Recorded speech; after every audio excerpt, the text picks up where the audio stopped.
জীবনে সময় খারাপ সময় ভালো থাকবে, কখনো কষ্ট কখনো আনন্দ থাকবেই। এভাবেই জীবন চলবে।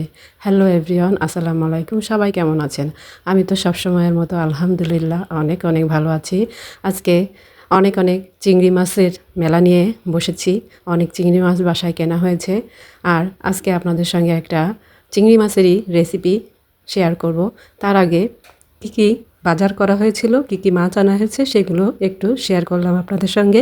আমার ভিডিওটা যারা প্লে করেছেন অবশ্যই পুরো ভিডিওটা দেখবেন এবং অল্প একটু ভিডিও দেখে স্কিপ করবেন না, তাহলে এতে আমাদের ক্ষতি হয়। আমাদের মতো ছোট ছোট কন্টেন্ট ক্রিয়েটারদের পেজে এটুকু রিচ ডাউন হয়ে গেলে আরও খারাপ অবস্থা হয়। অনেক কষ্ট করে আমরা একটা ভিডিও তৈরি করি।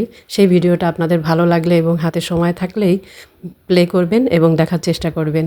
সময় না থাকলে অবশ্যই প্লে করবেন না, স্কিপ করে চলে যাবেন। আজকে আমি চিংড়ি মাছের ভাপা করব। সেই জন্য বড় বড় চাকা চিংড়িগুলো পরিষ্কার করে নিলাম।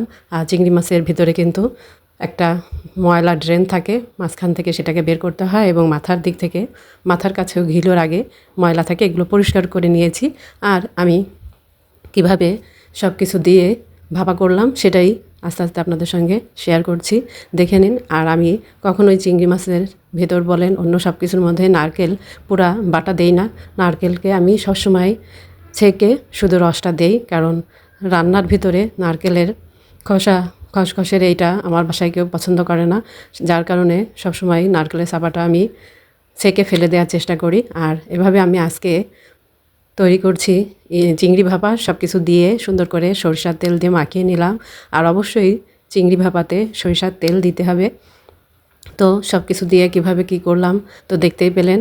আর আমি আজকে ইন্ডাকশন চুলায় স্টিম অপশনে দিয়ে এটাকে ভাপা করেছি। স্টিমে দিয়ে করলে একটু সময় একদম যে কয়টা 20 মিনিট 25 মিনিট আপনি দিয়ে রাখবেন, ঠিক সেইটুক সময়ের মধ্যে সুন্দর হয়ে যাবে। আমি আজকে ওটাতেই করেছি। তো আমার কথা বলার সাথে সাথে ভিডিও কিন্তু শেষের দিকে চলে এসেছি। আর কেমন হলো আমার ভিডিও অবশ্যই কমেন্ট করে বলে যাবেন।